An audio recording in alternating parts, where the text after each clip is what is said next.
everyone, my name is Marissa and today we're going to be doing a physics problem together. Let's get started.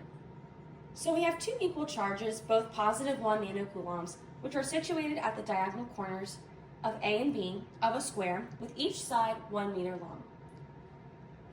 What is the magnitude of the electric field at point D? So first I want us to look at these red thought bubbles to understand how we can approach this problem and understand why these equations can be helpful. The first one is about the relationship between electric field and electric force. F is equal to the positive or negative test charge times the electric field.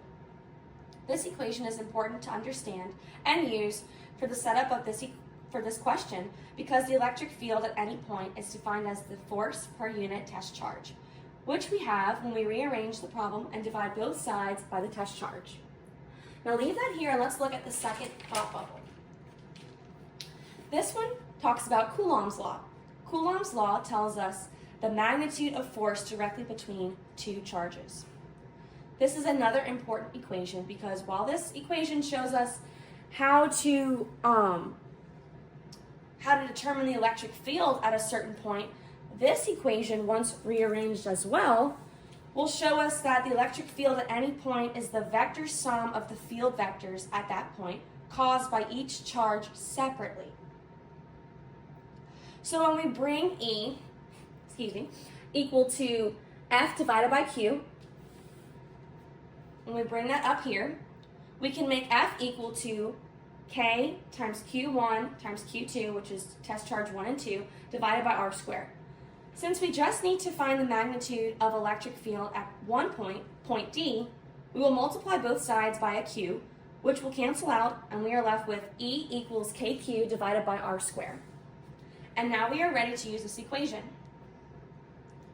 So we will use it for point A to point D first. We will simply plug in the values. Coulomb's constant is 8.99 times 10 to the 9th newtons, times Q, which is our test charge, positive 1 nanocoulombs, so it'll be 1 times 10 to the negative 9th, since it's nanocoulombs, divided by R squared. And R is now the distance between the charge and point D. So when we plug that into our calculator, we should get 9 newtons per coulomb. So when we look at this carefully, we can see that we don't really need to do the same exact thing to find the electric field from point B to point D, because it's the same values. K constant remains the same, both charges are positive 1, and R is the same since it's 1 meter for each side. So it's really the same values. However, we can look at the arrows. We can see that from point A to point D, it's going down, so it's negative, and same for the electric field of point B to point D. It is going left, which means it's also negative. So this answer right here should actually be a negative, okay?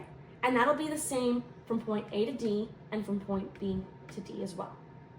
So now that we have that and we understand the directions, determine the values in this case, we can now find the magnitude. We can do this by taking both of these values and squaring them and adding them together. So that'll be 81 plus 81, which equals 162. And when we square root that, we should get 12.7 newtons per coulombs. And that's pretty much it. Thank you so much. Let me know if you have any questions.